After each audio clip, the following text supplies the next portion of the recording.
अस्सलाम वालेकुम, मैं हूं शाहजेब खानजादा। ट्रंप इंतजामिया की सख्त इमिग्रेशन पॉलिसी और इकदाम के तहत अमेरिका ने पाकिस्तान समेत 75 ममालिक के शहरियों के इमिग्रेंट वीज़ों पर कार्रवाई आर्जी तौर पर गैर मुय्यना मुद्दत के लिए रोक दी है। इस पाबंदी का इतलाक 21 जनवरी यानी अगले हफ्ते से होगा। इसका मतलब यह है कि पाकिस्तान समेत इन 75 ममालिक के वो शहरी जिन्होंने अमेरिका में मुस्तकिल रिहाइश की दरख्वास्तें दी हुई हैं, या अगर वो नई दरख्वास्तें देंगे तो उन दरख्वास्तों को गैर मुय्यना मुद्दत तक के लिए प्रोसेस नहीं किया जाएगा। ताहम इस पाबंदी का इतलाक नॉन इमिग्रेंट वीज़ों यानी सयाहती, कारोबारी या तालीमी वीज़ों पर नहीं होगा। मगर इनमें से कुछ ममालिक पहले ही अमरीकी वीज़ा पाबंदियों का सामना कर रहे हैं। पाकिस्तान के अलावा अमेरिका की नई वीज़ा पाबंदियों का शिकार होने वाले 75 ममालिक में रूस, अफगानिस्तान, ईरान, इराक, उर्दन, कुवैत, लबनान, अजरबैजान, अर्मीनिया, शाम, यमन, बांग्लादेश, भूटान, ब्राज़ील, मिस्र, हेटी, उर्दन, Kazakhstan, Libya, Nigeria, Nepal, Somalia, Thailand और सूडान भी शामिल हैं। ट्रंप इंतजामिया का ये इकदाम पाकिस्तान के लिहाज से इसलिए भी अहम समझा जा रहा है क्योंकि ट्रंप के सदर बनने के बाद पाक अमेरिका ताल्लुकात में गैर मामूली गर्मजोशी नजर आ रही थी और पाकिस्तान ने आज अपने रद्द अमल में उम्मीद जाहिर की है कि जल्द अमरीकी वीज़ों का मामूल का अमल बहाल हो जाएगा। मगर ट्रंप इंतजामिया ये पाबंदी गैर मुय्यना मुद्दत के लिए नाफिज करने जा रही है और वो इस नई इमिग्रेशन पाबंदी का ये जवाब पेश कर रही है कि इन 75 ममालिक से आने वाले तारिकीन वतन अमरीकी हुकूमत और सरकारी ख़जाने पर बोझ बन जाते हैं और अमरीकी अवाम के वसाइल और सरकारी इमदाद पर इन्हिसार कर। कल सबसे पहले फॉक्स न्यूज़ डिजिटल की जानिब से ये खबर ब्रेक की गई तो इसके बाद अमरीकी महकमा खारजा ने अपने बयान में कहा कि स्टेट डिपार्टमेंट उन 75 ममालिक के लिए इमिग्रेंट वीज़ा की कार्रवाई आर्जी तौर पर रोक रहा है जिनके तारिकीन वतन अमरीकी अवाम के फलाही प्रोग्राम से नाकाबिल कबूल हद तक फ़ायदा उठाते हैं।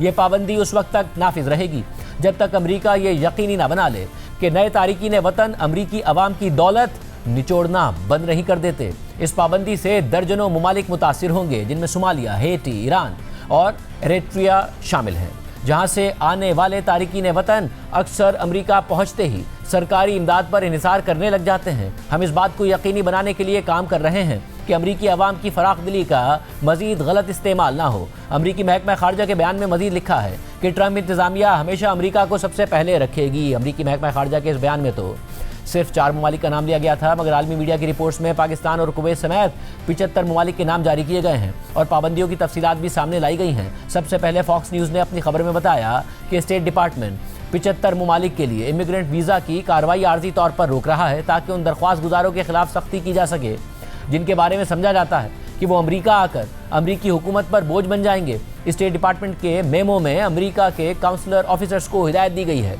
कि उस वक्त तक मौजूदा कानून के तहत वीज़े देने से इनकार कर दें जब तक कि महकमा खारजा जांच पड़ताल और छानबीन के तरीक़ाकार का दोबारा जायज़ा नहीं ले लेता। खबर के मुताबिक रियासत मिनेसोटा में एक बड़ा फ्रॉड स्कैंडल सामने आने के बाद वफाकी हुक्काम सोमालिया की सख्त स्क्रूटनी कर रहे हैं। मिनेसोटा में प्रोसिक्यूटर्स ने टैक्स दहंदगान के पैसों से चलने वाले फलाही प्रोग्राम्स के बड़े पैमाने पर गलत इस्तेमाल को बेनकाब किया था। इस मामले में शामिल बहुत से लोग सोमाली शहरी या सोमाली निजात अमरीकी थे।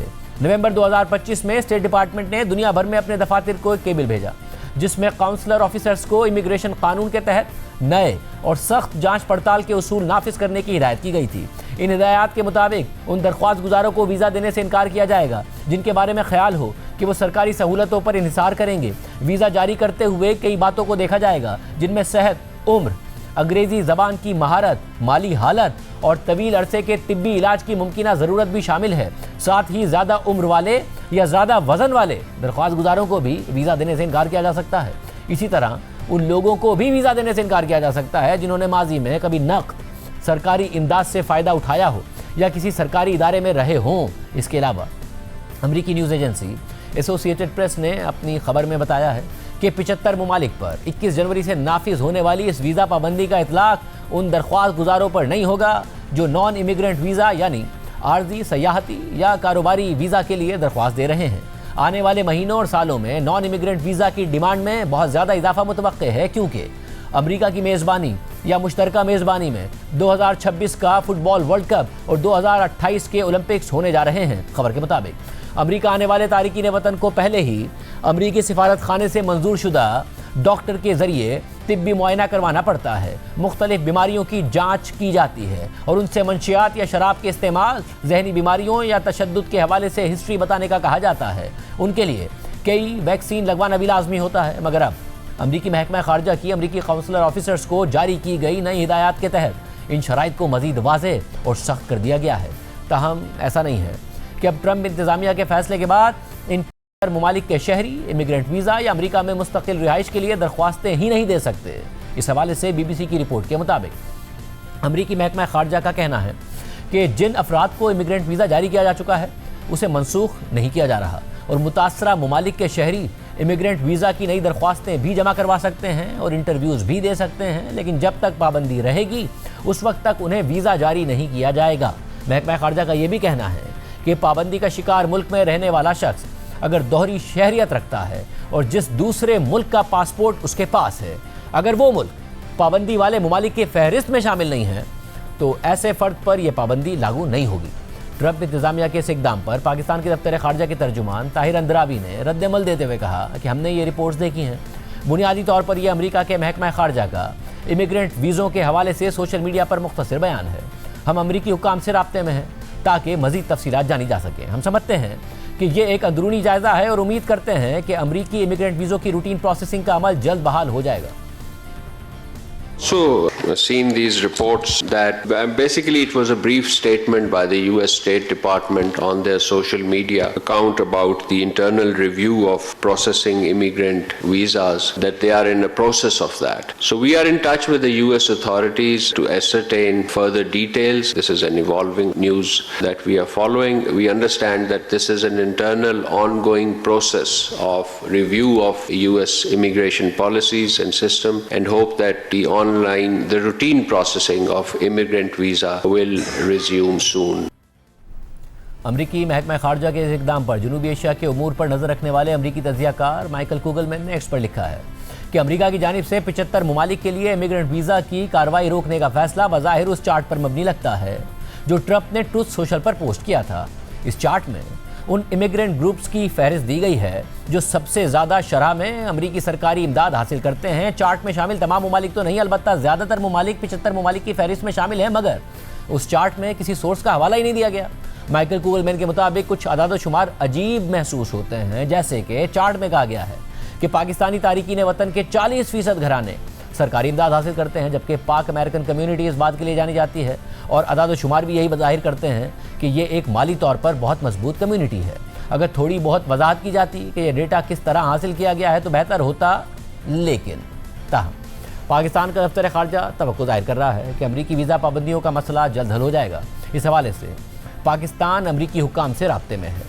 प्रोग्राम में आगे बढ़ते हैं। ईरान में हुकूमत मुखालिफ एहतजाजी मुजाहिरों पर हुकूमती क्रैकडाउन के बाद मुसलसल मुदाखलत और हमलों की धमकियाँ देने वाले अमरीकी सदर ट्रंप के लहजे में बज़ाहिर तब्दीली नज़र आ रही है और उनका कहना है कि हम सूरत हाल का जायज़ा ले रहे हैं। फ़िलहाल ईरान में लोगों का कत्ल रुक गया है, ताहम मगरबी मीडिया और सिफारतकार अभी भी यह दावा कर रहे हैं कि अमेरिका की जानिब से ईरान पर हमले का खतरा मुकम्मल तौर पर टला नहीं है। कल व्हाइट हाउस में सहाफ़ियों से बात करते हुए सदर ट्रंप ने कहा कि उन्हें बताया गया है कि ईरान में लोगों के कत्ल का सिलसिला रुक रहा है और वहाँ किसी को फांसी देने का कोई मंसूबा भी नहीं है। We've been told that the killing in Iran is stopping, and it's stopped, and it's stopping. And there's no plan for executions or an execution or execution. So I've been told that a good authority will find out about it. I'm sure if it happens, we'll all be very upset, including you will be very upset. But that's just gotten to me some information that the killing has stopped, that the executions have stopped. They're not going to have an execution, which a lot of people were talking about for the last couple of days. Today was going to be the day of execution.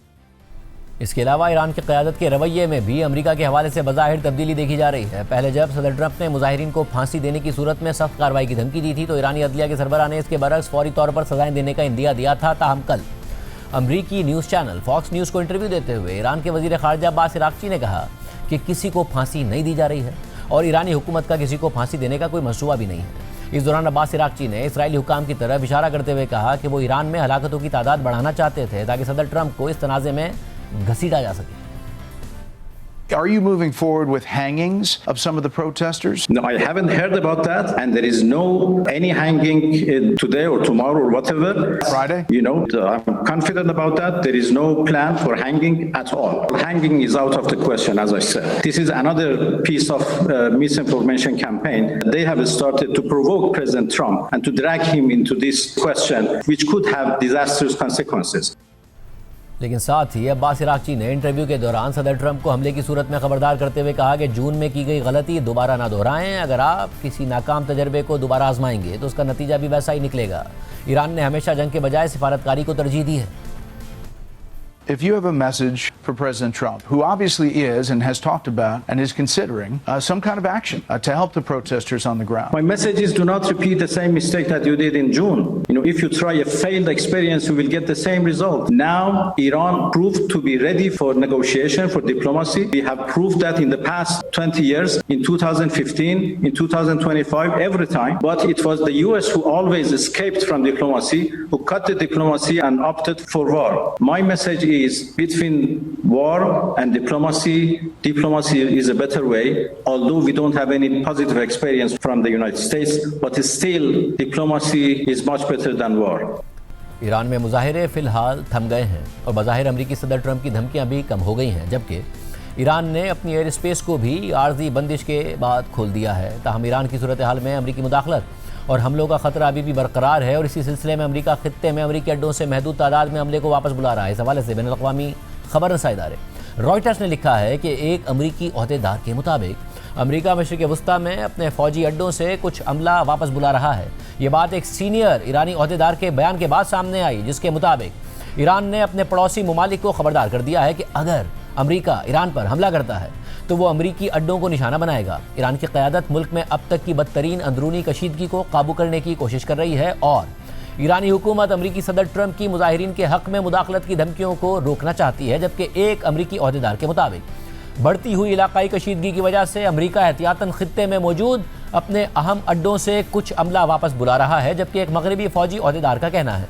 कि तमाम इशारे यही कहते हैं कि अमरीकी हमला होने वाला है, लेकिन ट्रंप इंतज़ामिया अक्सर सबको मोहतात रखने के लिए ऐसा रवैया अपनाती रहती है और अनप्रेडिक्टेबिलिटी ट्रंप इंतज़ामिया की हिकमत अमली का हिस्सा है। ताहम सदर ट्रंप ने इशारा दिया है कि वो इस बहरान पर फ़िलहाल वॉच एंड सी की पॉलिसी अपना रहे हैं। ताहम सदर ट्रंप ने मुमकिन अमरीकी फ़ौजी कार्रवाई को रद्द नहीं किया और कहा कि हम देखेंगे कि चीज़ें किस तरफ जाती हैं, और ये भी कहा कि उनकी इंतज़ामिया को ईरान की तरफ से एक बहुत अच्छा पैगाम मिला है।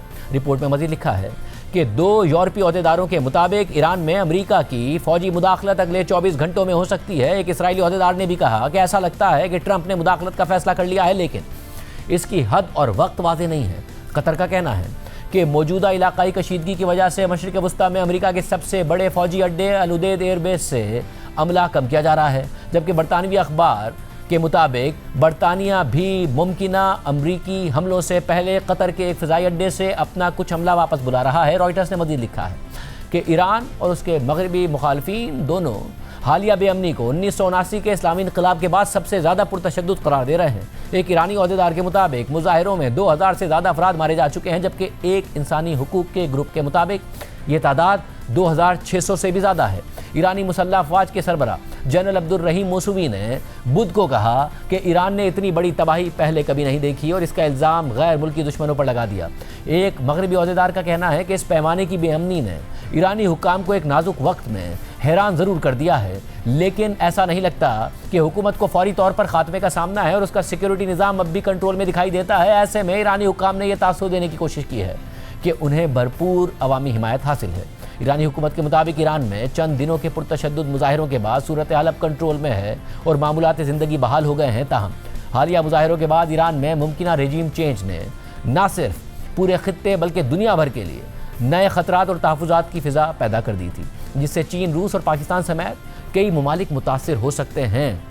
पाकिस्तान पहले ही अपने हमसायों अफ़गानिस्तान और भारत के साथ कशीदा सूरत हाल का सामना कर रहा है। ऐसे में क्या वो अपने एक और सरहदी हमसाए मुल्क में मुमकिना अदम इस्तेहकाम को बर्दाश्त कर सकता है, और ईरान में अदम इस्तेहकाम का पाकिस्तान पर क्या असर पड़ सकता है? इस हवाले से सहाफ़ी कामरान यूसुफ ने अपनी रिपोर्ट में लिखा है कि जब गुज़िश्ता साल जून में field marshal Asim Munir white house में अमरीकी सदर ट्रंप से मुलाकात कर रहे थे, तो उस वक्त ईरान की सूरत हाल निहायत नाजुक थी। उस वक्त ये अफवाहें गर्दिश कर रही थी कि अमरीकी हिमायत याफ्ता इसराइल ईरान में रजीम चेंज के लिए जोर देगा, लेकिन फील्ड मार्शल आसिम मुनीर की सदर ट्रंप से मुलाकात के चंद दिन बाद जब ईरान ने कतर में अमरीकी फौजी अड्डे पर बज़ाहिर अलामती नौयत के फ़िज़ाई हमले किए तो सूरत हाल पुरसुकून हो गई।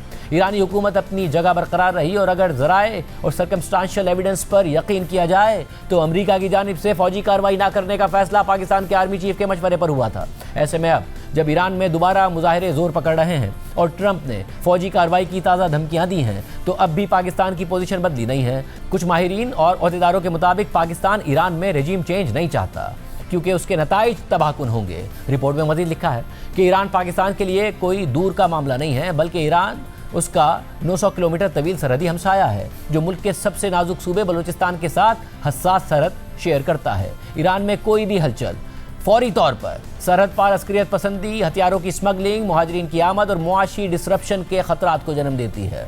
ईरान में पाकिस्तान के साबिक सफ़ीर आसिफ दुरानी के मुताबिक ईरान में किसी भी किस्म की तब्दीली, चाहे वो अंदरूनी हालात के नतीजे में हो या बैरूनी मुदाखलत की वजह से हो, वो पाकिस्तान पर बराह रास्त असर डालेगी। उन्होंने मज़ीद कहा कि माजी में पाकिस्तान ने ईरान और मगरिब के दरमियान कशीदगी कम करने में किरदार अदा किया है और ये भी याद रखना चाहिए कि पाकिस्तान का सिफारती मिशन अमेरिका में ईरान के मफादात पर भी नज़र रखता है और इस तरह पाकिस्तान बहरान को कम करने में मदद भी दे सकता है। रिपोर्ट में मज़ीद लिखा है कि ईरान की सूरत हाल पर पाकिस्तान की तशवीश की एक वजह बलूचिस्तान पर उसके मुमकिन असरात हैं। ईरान का सूबा सिस्तान और बलूचिस्तान नस्ली, कबाइली और लिसानी तौर पर पाकिस्तान के बलोच इलाकों से जुड़ा हुआ है। सरहद पार रियासती अदम इस्तेहकाम अस्करियत पसंद नेटवर्क्स को तक़वियत देगा जिससे वो महफूज ठिकानों का फ़ायदा उठाकर सरहद पार कार्रवाइयों को बढ़ा सकते हैं। सिक्योरिटी तज्ज़ियाकारों का कहना है कि पाकिस्तान की बलूचिस्तान में इंसरादी दहशतगर्दी की गुज़िश्ता कामयाबियाँ ईरान में अफरा तफरी के नतीजे में जल्द ही बिगड़ सकती हैं।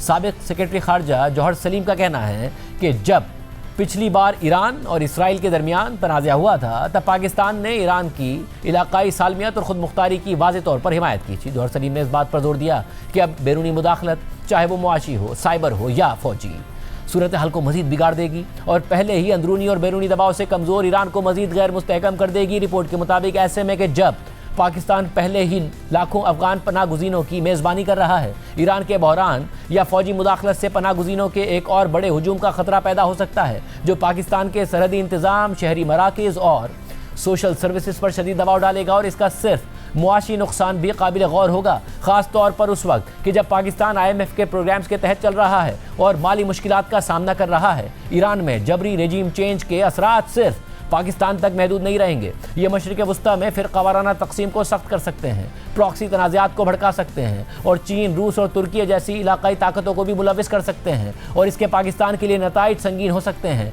जो तवानाई तिजारत और रकूम की मुंतकली के लिए ख़ित्ते में इस्तेहकाम पर इन्हिसार करता है। जौहर सलीम के मुताबिक ऐसी सूरत हाल में हमेशा बातचीत और दोस्ताना हल ही वो तरीक़े होते हैं जो ना सिर्फ मुल्क के अंदर के लोग चाहते हैं बल्कि मुल्क के बाहर के लोग भी, ख़ास तौर पर वो लोग जो ईरान के खैर ख्वाह हैं और पाकिस्तानी ईरान के खैर ख्वाह हैं। रिपोर्ट के मुताबिक ये इस बात को उजागर करता है कि पाकिस्तान का नुक्ता नज़र हकीकत पसंदी पर मबनी है और पाकिस्तान की पोजीशन वाज़ेह है कि ईरान को मुस्तहकम, खुद मुख्तार और सलामत रहना चाहिए। अगरचे पाकिस्तान हमेशा ईरान की अंदरूनी पॉलिसियों से मुत्तफिक नहीं हो सकता, लेकिन वो ये तस्लीम करता है कि ईरानी रियासत का ज़वाल पाकिस्तान के लिए एक बड़ा स्ट्रेटेजिक डिज़ास्टर होगा जिसके असरात सरहदी सिक्योरिटी, पनागुज़ीनों की आमदोरफ्त, इलाकाई ताकत के तवाज़ुन और तवील मुद्दती सिफारती साख तक फैल जाएंगे। जब ईरान में मुजाहरे जारी हैं और ट्रंप मुदाखलत का इशारा दे रहे हैं तो पाकिस्तान मुमकिना तौर पर खामोशी से रिस्ट्रेंट का मशवरा जारी रखेगा, बातचीत पर जोर देगा और ऐसा हल तलाश करने की कोशिश करेगा जो ईरान की इलाकाई सालमियत और ख़ित्ते में इस्तेहकाम दोनों को बरकरार रखे।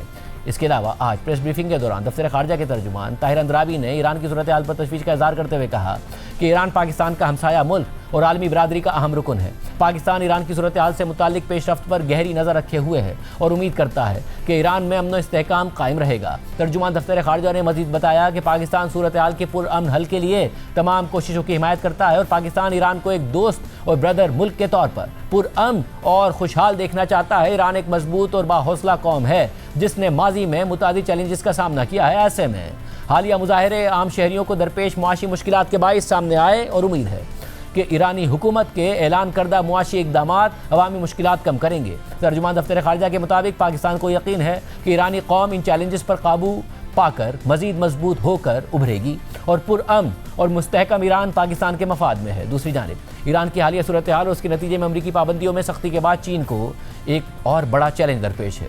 चीन ईरान का सबसे बड़ा तिजारती पार्टनर है और ईरानी तेल का सबसे बड़ा खरीदार है, खासतौर पर ऐसे वक्त में कि जब वेनेजुएला में अमरीकी इकदाम के बाद चीन पहले ही लातीनी अमरीका में अपने अहम स्ट्रेटेजिक पार्टनर से महरूम हो सकता है। ऐसे में ईरान की मौजूदा सूरत हाल चीन के लिए एक नया और संगीन चैलेंज साबित हो सकती है। इस हवाले से रॉयटर्स की रिपोर्ट में लिखा है कि ईरान में हुकूमत मुखालिफ मुजाहरे चीन के लिए एक अहम इत्तिहादी के नुकसान का सबब बन सकते हैं। इसके अलावा सदर ट्रंप ने पीर को ऐलान किया कि ईरान के किसी भी पार्टनर की अमरीका को बरामदात पर फौरी तौर पर 25% टैरिफ लगाया जाएगा, जिससे दुनिया की दो बड़ी मईशतों के दरमियान कशीदगी कम करने की कोशिशें मजीद मुश्किल हो गई हैं। और वेनेजुएला के सदर को हटाने के बाद मशरिक़ वुस्ता में अमरीका का ये ताज़ा कदम चीन की तवानाई के ज़राए को डाइवर्सिफाई करने की कोशिशों के लिए भी एक नया धचका है। अमरीका की जानिब से ईरान की बरामदात रोकने के लिए लगाई गई पाबंदियों के बावजूद चीन अब भी ईरान का सबसे बड़ा तिजारती पार्टनर है। चीन ने 2025 में औसतन रोज़ाना 13,80,000 बैरल्स ईरानी तेल खरीदा है और ये चीन की कुल तेल दरामदात का तकरीबन 12% बनता है, जिसमें वो तरसीलात भी शामिल हैं जो गैर एलानिया तौर पर तिजारत करने वाली रिफाइनरीज के जरिए चीन तक पहुंचती हैं। रिपोर्ट में मज़ीद लिखा है कि दूसरी जानिब ईरान और चीन के ताल्लुकात गहरे हो रहे हैं। मई में दोनों ममालिक ने आपस में एक बराह रास्त रेलवे राब्ता कायम किया। इसके अलावा ईरान चीन की खुश्की के रास्ते मशरिक़ वुस्ता और यूरोप की तिजारत के लिए एक अहम मुल्क है। ये नया ज़मीनी तिजारती रास्ता सिर्फ 15 दिन में मुकम्मल होता है, जबकि समुद्री रास्ते से तकरीबन 40 दिन लग जाते हैं। ईरान अपनी स्ट्रेटेजिक अहमियत की वजह से चीनी सदर शी जिनपिंग के मशहूर बेल्ट एंड रोड इंफ्रास्ट्रक्चर मंसूबे में अहम मकाम रखता है। चीन ने 2021 में ईरान में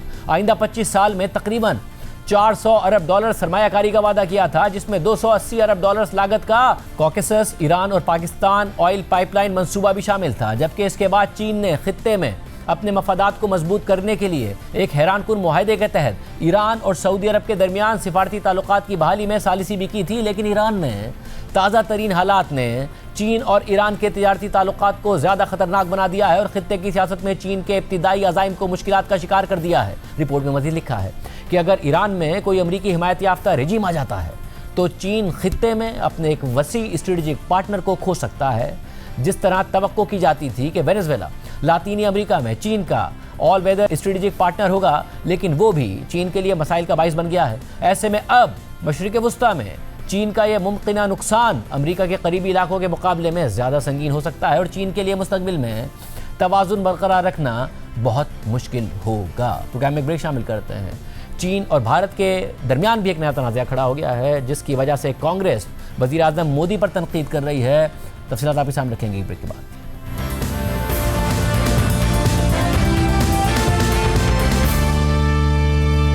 गुज़िश्ता एक साल के दौरान दुनिया की दो बड़ी ताकतों अमेरिका और चीन के साथ ताल्लुकात के हवाले से भारतीय खारजा पॉलिसी एक ड्रामाई कशमकश का शिकार नजर आई है। माजी में अमेरिका से अपनी कुर्बत और गर्मजोशी की बुनियाद पर चीन से मुकाबले का तासुर देने वाला भारत गुज़िश्ता साल ट्रंप के बयानात और इक़दाम के बाद अपने दहाइयों पुराने हरीफ चीन के करीब होने की कोशिश करता नजर आया और अब भी ये कोशिशें जारी हैं, मगर भारत को कोई बड़ी कामयाबी नहीं मिली है। इसलिए मोदी हुकूमत को भारतीय अपोजिशन के शदीद दबाव और कड़ी तनकीद का सामना करना पड़ रहा है और उनका मजाक भी उड़ाया जा रहा है। जो डावाडोल नीति है हमारी चीन के प्रति, ना केवल चीन के प्रति, जो पूरी विदेश नीति की मैं बात कर रहा हूं। अमेरिका ने डांटा तो चीन के पास चले गए, चीन ने डांटा अमेरिका के पास चले गए। कोई बच्चे हो, इधर से डांट पड़ी उधर चले गए, मम्मी ने डांटा पापा के पास चले गए, पापा ने डांटा मम्मी के पास चले गए, दोनों ने डांटा नाना नानी के पास चले गए, दादा दादी के पास। क्या मजाक बना रखा है साहब आपने। ये विदेश नीति है, इसको गंभीरता से लीजिए। ये हम बार बार कहते आए हैं। हमें कहेंगे साहब चीन के झालरों को बैन कर दो, मत खरीदो चीन के झालरों को, और खुद इलेक्ट्रॉनिक क्षेत्र में उनका निवेश मांगेंगे, धौलेरा में उनको जमीनें देंगे। चीन आपके मैप बदलता है, आप बदला ऐप से लेते हो साहब, ऐप बैन कर दो। ये क्या है, मजाक समझ रखा है। ऐसा व्यक्ति प्रधानमंत्री बना है जिसको जरा सा डराओ वो पूरा डर जाता है, थर थर कांपता है, क्लीन चिट दे देता है। एक ऐसा व्यक्ति इस देश का प्रधानमंत्री बन गया है जिसकी तारीफ कर दो माय फ्रेंड नरेंद्र मोदी, कह दे डोनाल्ड ट्रंप, बिछ जाते हैं साहब, पूरे के पूरे बिछ जाते हैं। कोई तारीफ कर दे तो उनकी गुलामी कर देंगे, कोई डरा दे तो हाथ आगे बांध करके सर झुका के खड़े हो जाएंगे। अमेरिकी सदर ट्रंप के दूसरे दौर में भारत और अमेरिका में दूरियां मुसलसल बढ़ती जा रही हैं और इसीलिए भारत ने चीन के करीब जाने की कोशिश की। गुज़िश्ता साल के वस्त में भारतीय वज़ीर आज़म मोदी ने तवील अरसे बाद चीन का दौरा किया, शंघाई ताबूत तंजीम के सरबराही इजलास में शिरकत की, चीनी सदर से मुलाकात भी की। एससीओ इजलास में रूसी सदर पुतिन भी मौजूद थे और इस दौरान इन तीनों रहनुमाओं की एक साथ तस्वीर को अमेरिका के लिए पैगाम करार दिया गया। खासतौर पर मोदी हुकूमत की जानिब से ट्रंप के लिए बड़ा सरप्राइज करार दिया गया। मोदी के हामी मीडिया ने इसे बहुत उछाला। साथ ही मोदी हुकूमत की जानिब से चीन के साथ ताल्लुकात मामूल पर लाने के लिए दीगर इकदाम भी उठाए गए। यहाँ तक कि मोदी हुकूमत के चीन मुखालिफ बयानिए के बरक्स बीजेपी के मरकजी दफ्तर में चीनी कम्युनिस्ट पार्टी के वफ्द का इस्तकबाल किया गया, मगर इस सब के बावजूद दोनों ममालिक के दरमियान तनाव वहीं खड़ा है। चीन और भारत के दरमियान 1960 की दहाई से जारी तनाव की बुनियादी और अहम तरीन वजह दोनों ममालिक के सरहदी तनाज़ात हैं, जो मुख्तलिफ सरहदी इलाकों तक फैले हुए हैं और आए दिन मसला बन जाते हैं। लद्दाख और अरुणाचल प्रदेश के तनाज़ात तो हालिया सालों में खबरों में आते ही रहे हैं, मगर अब चीन के सरहदी इलाके शख्सगाम पर दोनों ममालिक आमने सामने आ गए हैं। शख्सगाम चीन और पाकिस्तान की सरहद पर वाक़ एक वादी है, जिस पर 1963 में होने वाले सरहदी मुआहदे के तहत पाकिस्तान की जानिब से चीन का दावा तस्लीम कर लिया गया था, जबकि चीन की जानिब से भी सरहदी इलाके पर पाकिस्तान का दावा तस्लीम कर लिया गया था और यही मुआहदा पाक चीन दोस्ती की बड़ी बुनियाद बन गया था। हालांकि चीन में 1949 में आने वाले कम्युनिस्ट इनकलाब के इब्तिदाई सालों में चीन पाकिस्तान के नहीं बल्कि भारत के ज़्यादा करीब था और हिंदी चीनी भाई भाई का नारा लगाया जाता था। इस कहानी की मज़ीद तफसीलात भी आपके सामने रखेंगे, मगर पहले आपको बताएं कि पाक चीन सरहदी मुआहदे को तस्लीम ना करते हुए भारत चीनी इलाके शख्सगाम को कश्मीर का हिस्सा करार देता है और यहाँ चीन की तरफ से तामीरात पर एतराज़ उठाता है, जिसमें सीपैक का इंफ्रास्ट्रक्चर भी शामिल है। मगर चीन ने एक बार फिर वाज़े तौर पर कह दिया है कि शख्सगाम चीन का हिस्सा है और चीन को अपने किसी भी इलाके में तामीरात करने और इंफ्रास्ट्रक्चर खड़ा करने का पूरा हक हासिल है। जुमे को मीडिया ब्रीफिंग के दौरान भारतीय दफ्तर खारजा की तरफ रणधीर जायसवाल ने कहा कि शख्सगाम भारतीय इलाका है। हम शख्सगाम वादी में ज़मीनी हक़ाइक़ को तब्दील करने की चीनी कोशिशों पर मुसलसल चीन के सामने एहतजाज करते आए हैं और अपने मफादात के तहफ़्फ़ुज़ के लिए ज़रूरी इक़दाम उठाने का हक़ भी महफूज रखते हैं। Gum Valley is Indian territory. We have never recognized the so-called China-Pakistan boundary agreement that happened in 1963. We do not recognize the so-called China-Pakistan economic corridor either. We have consistently protested with the Chinese side against attempts to alter the ground reality in Shaksgam Valley. We further reserve the right to take necessary measures to safeguard our interests. और फिर जब चीनी दफ्तर खारजा की तर्जुमान से भारतीय news agency PTI ने इसी तनाज़े पर सवाल किया और भारतीय दफ्तर खारजा के तर्जुमान के बयान का हवाला दिया, तो चीनी दफ्तर खारजा की तर्जुमान ने जवाब दिया कि जिस इलाके का आप जिक्र कर रहे हैं वो चीन का ही इलाका है और चीन को अपने इलाके में इंफ्रास्ट्रक्चर तामीर करने का पूरा हक हासिल है। जिस इलाके का आप जिक्र कर रहे हैं वो चीन का इलाका है। चीन को अपनी ही सरजमीन पर इंफ्रास्ट्रक्चर की तामीर करने का पूरा हक हासिल है। चीन और पाकिस्तान ने 1960 की दिहाई में एक सरहदी मुआहदे पर दस्तखत किए और दोनों ममालिक के दरमियान सरहद की हदबंदी की गई, जो बतौर खुद मुख्तार ममालिक के चीन और पाकिस्तान का हक है। सीपैक इक़्तिसादी ताउन का एक मंसूबा है जिसका मकसद समाजी और इक़्तिसादी तरक्की को फ़रोग़ देना और अवाम के मयारे ज़िंदगी को बेहतर बनाना है। चीन पाकिस्तान सरहदी मुआहदा और सीपैक कश्मीर के मसले पर चीन के मौक़िफ़ को मुतासिर नहीं करते और इस हवाले से चीन का मौक़िफ़ बदस्तूर बरकरार है। अब चीन के इस बयान को लेकर भारतीय मीडिया और सहाफ़ी भी तशवीश का इजहार कर रहे हैं। मोदी हुकूमत की चीन से मुताल्लिक पॉलिसी पर तनकीद कर रहे हैं और चीन की कम्युनिस्ट पार्टी के वफ्द की बीजेपी के दफ्तर में बीजेपी के वफ्द से मुलाकात पर सवाल उठा रहे हैं। भारत की एक घाटी जिसको भारत अपना क्षेत्र मानता है उस पर चीन का कब्जा है और भारत के सामने वो खुलेआम कह रहा है कि चीन का इलाका है, वो हम जो चाहेंगे उस पर बनवाएंगे, आप हमें रोक नहीं सकते। दूसरी तरफ चीन के कम्युनिस्ट पार्टी का एक डेलीगेशन आता है और हिंदुस्तान में जब यह आता है तो कम्युनिस्ट पार्टी भारत की जो है उससे नहीं मिलता, ना ही कांग्रेस से मिलता है, ना किसी और से मिलता है। इसकी सीधी मुलाकात होती है भारतीय जनता पार्टी के लोगों से। भारतीय जनता पार्टी और आरएसएस देश के अंदर कम्युनिस्टों को दुश्मन नंबर 3 बताते हैं। नंबर 1 मुसलमान, नंबर 2 ईसाई और नंबर 3 कम्युनिस्ट। इस देश के जो वामपंथी हैं उन पर चीन का एजेंट होने का आरोप लगाते हैं और भारतीय जनता पार्टी और आरएसएस कांग्रेस के ऊपर आरोप लगाते हैं कि वो चाइना परस्त हैं। बीजेपी के मुख्यालय और आरएसएस के कार्यालय में चीन की कम्युनिस्ट पार्टी के प्रतिनिधि। इसकी तस्वीर जब बीजेपी ने जारी की तो उसकी तरफ से लगा कि सब कुछ सामान्य है। चीन के साथ रिश्तों को देखते हुए किसी को भी लगेगा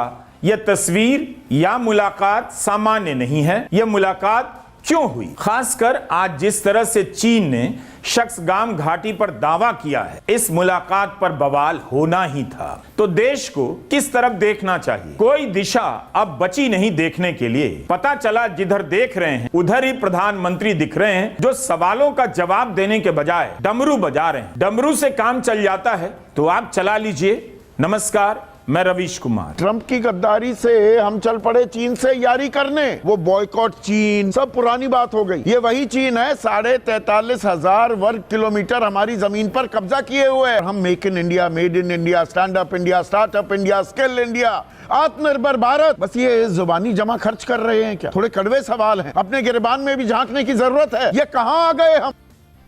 साथ ही भारतीय अपोजिशन कांग्रेस इस मामले पर मोदी हुकूमत की खारजा पॉलिसी को तनकीद का निशाना बना रही है और कह रही है कि नरेंद्र मोदी चीन को सख्त लफ्ज़ों में समझाने के बजाय चीन के साथ कारोबार कर रहे हैं। वो चीन को आंख कब दिखाएंगे? शक्सगाम वादी और 1963 के पाक चीन सरहदी मुआहदे को लेकर भारत में अचानक बहस शुरू हो गई है। पाक चीन सरहदी मुआहदा क्या था और किन हालात में ये मुआहदा तय पाया था, और चीन क्यों और कैसे भारत से इत्तेहाद छोड़कर पाकिस्तान के करीब हो गया था?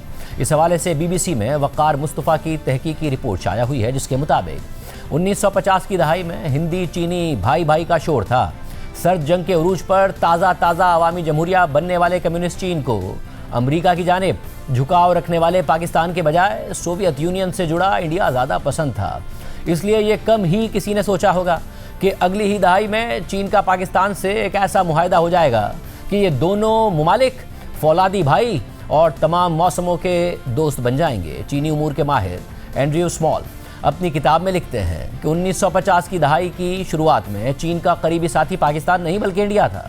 चीन और भारत के ताल्लुकात कम अज़ कम चंद साल तक हिंदी चीनी भाई भाई के नारे की बुलंद तरीन सतह पर थे। यहाँ तक कि चीन ने इंडिया के साथ अपने सरहदी तनाज़े पर मुज़ाकरात और एक दूसरे के ज़ेर इंतज़ाम इलाकों के तबादले से उसे हल करने की तजवीज़ भी पेश की थी।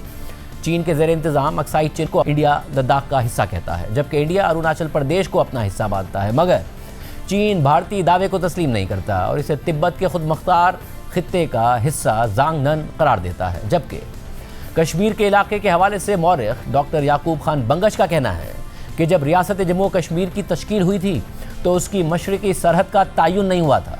तिब्बत और संकियांग की तरफ ये सरहद बंजर और बेआबाद थी, इसलिए इसके बारे में कोई ज़्यादा फिक्रमंद भी नहीं था। कभी हिंदुस्तान की बरतानवी हुकूमत किसी एक हिस्से को जम्मू कश्मीर का हिस्सा करार दे देती थी तो कभी किसी और हिस्से को।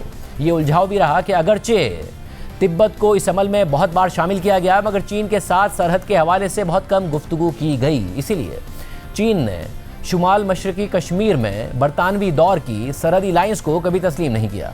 और 1949 में चीन में कम्युनिस्ट हुकूमत के क़याम के बाद भी चीन का यही मौक़िफ़ बरकरार रहा।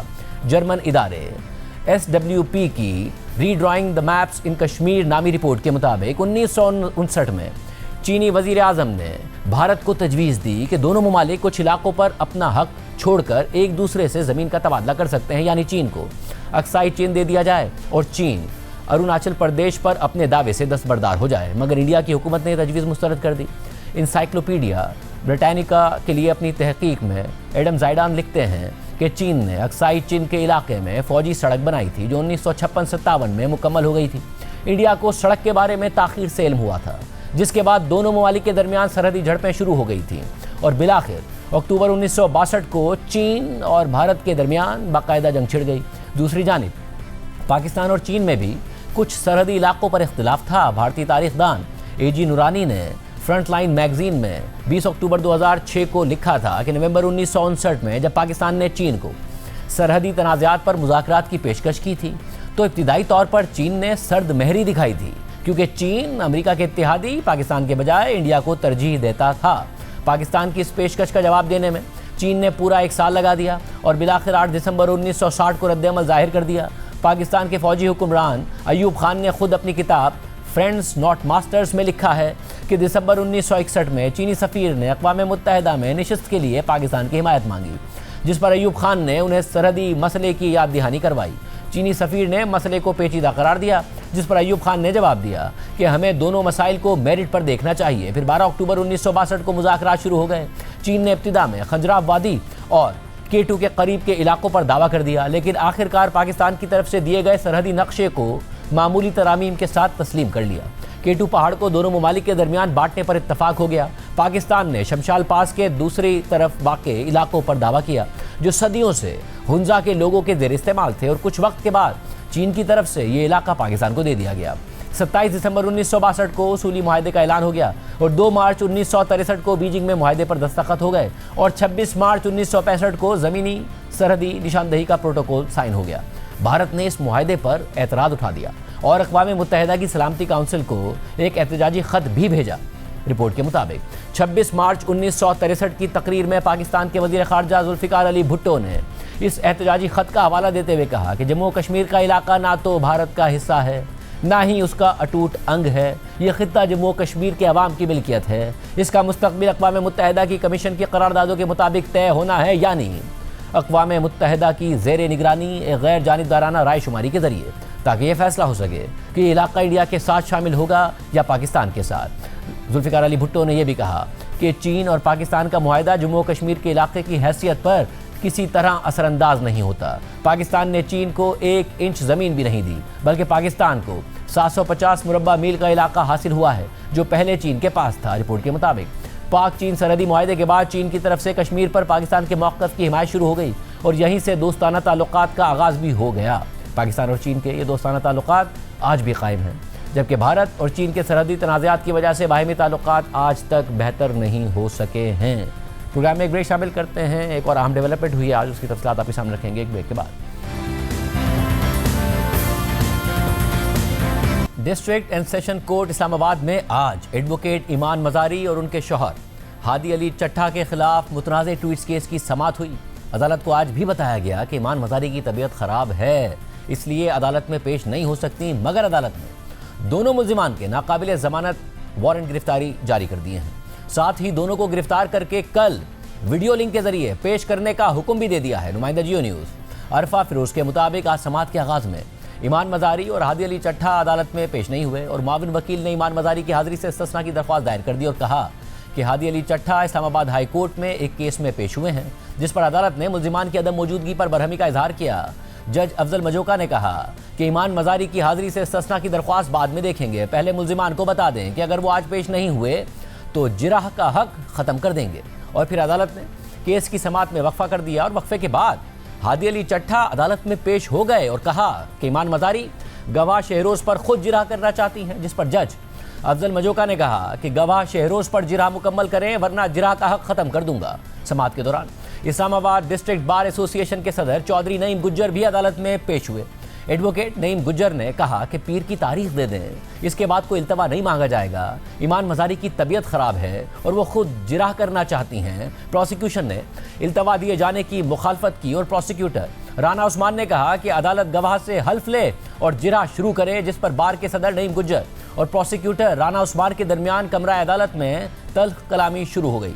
नईम गुज्जर और प्रोसिक्यूटर राना उस्मान में तलखी बढ़ने पर जज अफजल मजोका उठकर अपने चैम्बर में चले गए और समाअत में वक्फा हो गया। मुख्तसर वक्फे के बाद समाअत का दोबारा आगाज़ हुआ तो ईमान मज़ारी और हादी अली चट्ठा अदालत में पेश नहीं हुए और अदालत ने दोनों की ज़मानत मनसूख कर दी। समाअत के बाद अदालत ने कोर्ट ऑर्डर जारी किया, जिसमें लिखा है कि मुल्ज़िमान के तर्ज़ अमल से ज़ाहिर होता है कि ना तो वो खुद गवाह शहरोज़ और असिस्टेंट डायरेक्टर इमरान हैदर पर जिराह कर रहे हैं और ना ही गवाहों पर जिराह की इजाज़त दे रहे हैं। इसीलिए सरकारी वकील को इन गवाहों पर जिराह करने की इजाज़त दी गई तो उन्होंने मौक़िफ़ इख्तियार किया कि वो इन गवाहों पर पहले ही जिराह कर चुके हैं और इसी जिराह पर इन्हिसार कर रहे हैं। कोर्ट ऑर्डर के मुताबिक ईमान मज़ारी और हादी अली चट्ठा मुल्ज़िमान हैं, इसलिए उनकी ज़मानत मनसूख की जाती है और उनके नाकाबिल ज़मानत वारंट गिरफ्तारी जारी किए जाते हैं। तफ्तीशी अफसर और NCCIA को हिदायत की जाती है कि वो मुल्ज़िमान को गिरफ्तार करें, उन्हें अदालती लॉकअप में भेजें और कल बज़रिया वीडियो लिंक अदालत के सामने पेश करें। कोर्ट ऑर्डर में मज़ीद लिखा है कि मुल्ज़िमान ने मुतादिद मौक़े पर मुकदमे के मुनसिफाना ट्रायल में रुकावट डालने की कोशिश की है। मुल्ज़िमान के बयानात दफ़ा 342 CRPC के तहत 16 जनवरी 2026 को कलमबंद किए जाएँ। अदालत ने अपने हुक्म में लिखा है कि पहले ईमान मज़ारी 12 जनवरी को पेश नहीं हुई और बताया कि उनकी तबीयत ख़राब है। फिर उसके बाद वो 14 जनवरी को भी पेश नहीं हुई और आज भी ये मौक़िफ़ इख्तियार किया गया कि ईमान मज़ारी की तबीयत ठीक नहीं है, इसलिए हाज़िरी से इस्तिस्ना दिया जाए। अदालत से आज दरख्वास्त की गई कि पीर तक का इस्तिस्ना दे दें, इसके बाद कोई इल्तवा नहीं मांगा जाएगा, मगर अदालत ने दरख्वास्त मुस्तरद कर दी। नाकाबिल ज़मानत वारंट गिरफ्तारी जारी कर दी। ईमान मज़ारी ने समाअत के बाद एक्स पर पोस्ट में लिखा कि अगर हादी अली चट्ठा को आज गिरफ्तार किया जाता है तो इस मुकदमे में यह दूसरी बार होगा कि अदालत में पेश होने की सज़ा के तौर पर उन्हें गिरफ्तार किया जा रहा है। ये सरासर पागलपन है और अगर अदालत मुझे बीमार होने की वजह से गिरफ्तार करना चाहती है तो बेशक ऐसा कर ले। इस ट्रायल का वाहिद मकसद पहले दिन से यही रहा है कि किसी न किसी तरीके से हमें जेल भेजा जाए। साथ ही साबिक वफाकी वजीर और ईमान मज़ारी की वालदा शीरी मज़ारी ने इस हवाले से एक्स पर पोस्ट में लिखा कि ईमान मज़ारी और हादी अली चट्ठा के खिलाफ चलने वाला ये मज़े का खेज मुकदमा पूरी रफ्तार से जारी है, क्योंकि हम सब जानते हैं कि इसका अंजाम क्या होगा। जिरह के दौरान ये मुकदमा कानूनी तौर पर बुरी तरह बेनकाब हो चुका है। इसके बावजूद अब किसी मुनसिफाना और गैर जानिबदार अदालती फैसले की कोई उम्मीद बाकी नहीं रही। शीरी मज़ारी ने मज़ीद लिखा कि कम अज़ कम बुनियादी इंसानी हमदर्दी की एक सतह की तवक्को तो की ही जाती है। ईमान मज़ारी शदीद फ्लू वायरस में मुब्तला हैं, मगर इसके बावजूद जज ने पीर तक समाअत मुलतवी करने से ही इनकार कर दिया। शीरी मज़ारी ने मज़ीद लिखा कि यूँ महसूस होता है कि जो लोग उनके खून के प्यासे हैं वो इंतज़ार नहीं कर सकते। यही ताकतवरों के इंतकामी रवैये और जजों की बेबसी की अक्कासी करता है। प्रोग्राम में आगे बढ़ते हैं। पाकिस्तान में इंसदादे पोलियो की कोशिशें मुसलसल जारी हैं, मगर इसके बावजूद पोलियो वायरस को कंट्रोल नहीं किया जा सका है और इसकी बहुत बड़ी वजह लोगों का अपने बच्चों को पोलियो के कतरे ना पिलवाना और इंसदादे पोलियो की टीम्स पर हमले हैं। पोलियो की मॉनिटरिंग करने वाले आलमी इदारे ने खबरदार किया है कि अरबों डॉलर्स खर्च किए जाने के बावजूद दुनिया पोलियो के खात्मे से दूर है और पाकिस्तान और अफगानिस्तान में इंसदादे पोलियो के रिवायती तरीक़े कारगर साबित नहीं हो रहे हैं। पाकिस्तान में साल 2025 का एक और पोलियो केस मंगल को रिपोर्ट हुआ। ये केस खैबर पख्तूनख्वा के ज़िला शुमाली वज़ीरिस्तान से सामने आया, जिसके बाद साल 2025 में खैबर पख्तूनख्वा से रिपोर्ट होने वाले केसेस की तादाद 20 हो गई है। इसके अलावा सिंध में पोलियो के 9, पंजाब में 1 और गिलगित बल्तिस्तान में 1 केस रिपोर्ट हुआ है और 2025 में पाकिस्तान में पोलियो केसेस की मजमूई तादाद 31 हो गई है। इस वक्त पूरी दुनिया में पोलियो का खात्मा हो चुका है सिवाय पाकिस्तान और अफगानिस्तान के, और सिर्फ इन 2 ममालिक में पोलियो वायरस की मौजूदगी बाकी दुनिया के लिए भी खतरे का बाइस बन सकती है। खुद हमारे मुल्क के बच्चों के लिए बड़े खतरे का बाइस बन सकती है और बन रही है। 2010 से लेकर अब तक पाकिस्तान में पोलियो के खात्मे के लिए $1 अरब खर्च किए जा चुके हैं, लेकिन पोलियो मुकम्मल तौर पर ख़त्म नहीं हो सका है। एक वक्त ऐसा भी आया जब ऐसा लगने लगा कि पाकिस्तान से ये वायरस ख़त्म हो जाएगा। ये वायरस बच्चों की ज़िंदगी तबाह करने लगा और केसेस की तादाद में इजाफा होने लगा।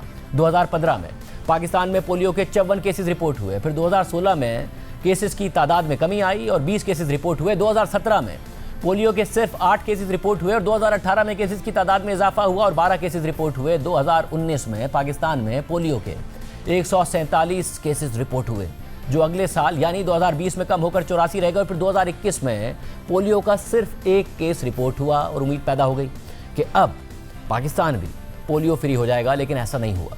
और फिर अगले ही साल यानी 2022 में पोलियो के 20 केसेस रिपोर्ट हुए, जो 2023 में कम होकर 6 रह गए, जबकि 2024 में मुल्क भर से 74 पोलियो केसेस रिपोर्ट हुए और 2025 में पोलियो के 31 केसेस रिपोर्ट हुए हैं।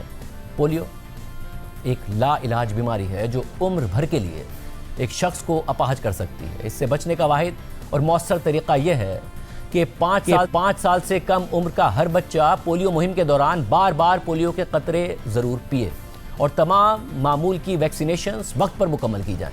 पोलियो एक ऐसी बीमारी है जिसका कोई इलाज नहीं है, अलबत्ता पोलियो के कतरे पिलवाकर बच्चों को इस बीमारी से महफूज रखा जा सकता है। 5 साल से कम उम्र के बच्चों को पोलियो के कतरे लाजमी पिलवाइए और 2 साल से कम उम्र के बच्चों को पोलियो के कतरों के साथ साथ हिफाजती टीकों का कोर्स भी करवाइए ताकि वो दीगर ख़तरनाक बीमारियों से भी महफूज रह सकें। ऐसा कीजिए और अपने बच्चों के मुस्तकबिल को महफूज कीजिए। अपने बच्चों को अपाहज होने से बचाइए, उन्हें पोलियो के कतरे ज़रूर पिलवाइए। आज के प्रोग्राम में इतना ही, इजाज़त दीजिए। अल्लाह हाफ़िज़।